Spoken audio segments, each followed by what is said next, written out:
searching for answers. I was in more emotional, mental, spiritual pain than I had ever experienced. I knew my life was never going to be the same. So in my search for answers, I remember coming across a blog post which read something like this. Imagine sitting in church on Sunday with your family all lined up in a pew, and you look around, people are smiling, enjoying the speaker. The mom in front of you is braiding her daughter's hair. You can hear the toddler behind you screaming for a snack. And before you know what hits, the ground starts shaking and an earthquake rips through your chapel and leaves this gigantic hole right in your pew where your family is sitting. And you're injured, you're bleeding, you're in need of triage. You look around, searching for help. And that's when it stuns you to realize your pew was the only one that was hit. Everybody else around you is carrying on like nothing happened. This story resonated with me because that is how I felt upon learning that our youngest, 13 at the time, identified as LGBTQ+. I come from a conservative faith background, the LDS faith. Born and raised, just like my parents, just like their parents and their parents' parents. I knew the tenets of my faith. I had been taught how to think and believe about LGBTQ+ individuals, that it wasn't okay, that it was, some say, an abomination and sinful, and especially to act on it, even to the point like it would keep them from living with God in what we believe to be the next life or the next step of progression.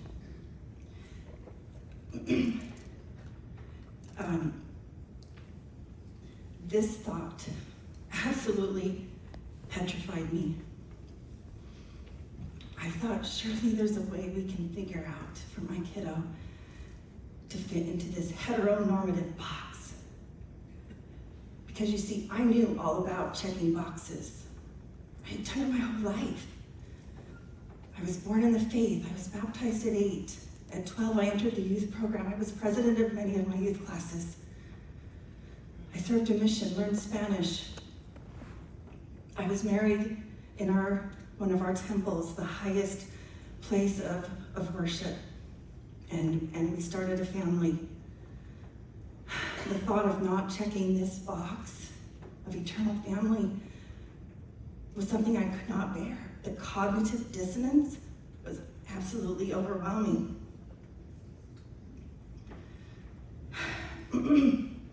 I felt my soul ripping apart, pulled in two polar opposite directions between two things that I deeply cared about. It nearly broke me. I remember one day walking down the stairs in our home. I was paralyzed with fear. I couldn't breathe.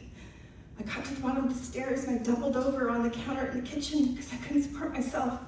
And after I caught my breath, I felt myself crying out to God, I don't know what's going on. I don't know what I'm doing. I don't know what's next. I'm scared. I feel lost. Help me, please. And almost immediately, I felt this blanket of peace settle over me and a very clear message to slow down, to see the child in front of me the way that God sees them, to focus on the heart, to see their soul, to see them the way that God would see them. This was the beginning of God taking my heart that had been broken wide open and giving it a makeover. God showed me what I had been missing out on, showed me my rough edges, helped me to smooth them. And I was able to take a closer look at all these boxes I had been checking. What was it for? Just performative? Because what good are external boxes if it hadn't affected my internal? Because after all, it's what's on the inside that counts, right? How many times have I said that or heard that over the years? And yet this was the first time I understood what that meant. Over the next days, weeks, months, years, God changed my heart. It's this ongoing process. I began to see folks, my kiddo and others, not for hair, clothes, whether they have tattoos, piercings, earrings, personal material possessions. Instead, I began to see their hearts. I began to see beautiful souls, fellow children of this gigantic family of God. I began to see the divinity that already existed within each. And I believe I began to see them more like God would, for their talents, their abilities, their strengths, their weaknesses, their joys, their sorrows, their characteristics. Through this journey, I learned that queer folks were forcing me to lean into discomfort and re-examine some very long-held beliefs. My purpose, capital P, is not to convince you to be or do or think the way that I am, but rather ask yourself, what are your boxes? Do you like them? Are they serving you? Or are they just performative? Did you choose them? Do you even remember choosing them? How are they getting in the way of your capital P purpose, your capital C calling? In my work, I help clients with 3 things. Recognize the stories they've been telling themselves that have contributed to the identity that they've been carrying with them their whole life. The second thing is values. When your world has been rocked, you have to establish an aligned center from which to take leaps of faith, make those big decisions that you're so used to somebody else making for you. And then lastly, process emotions. Lots of ugly emotions come up in this, and that's okay. Emotions aren't to be feared, pushed down, avoided.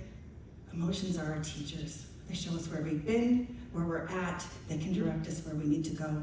I help them look inward and heal that inner child and give that child what it never received. I know the bell's rung. If you are ready to identify or begin this path of identifying your values, your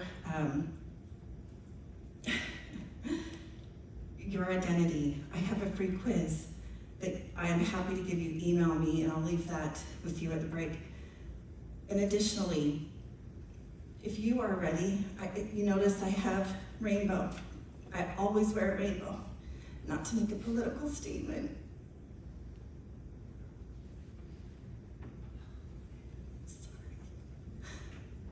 Or a moral statement, or a religious statement. None of that. I wear it, so it sends a message to my LGBTQ brothers and sisters and siblings that I am a safe place. I'm not going to judge them, only love. If you're ready to make an hour demonstration, I have a free rainbow pin. I would be happy to send you. It's in the shape of a heart. Just email me at hello@veganskidmarkcoaching.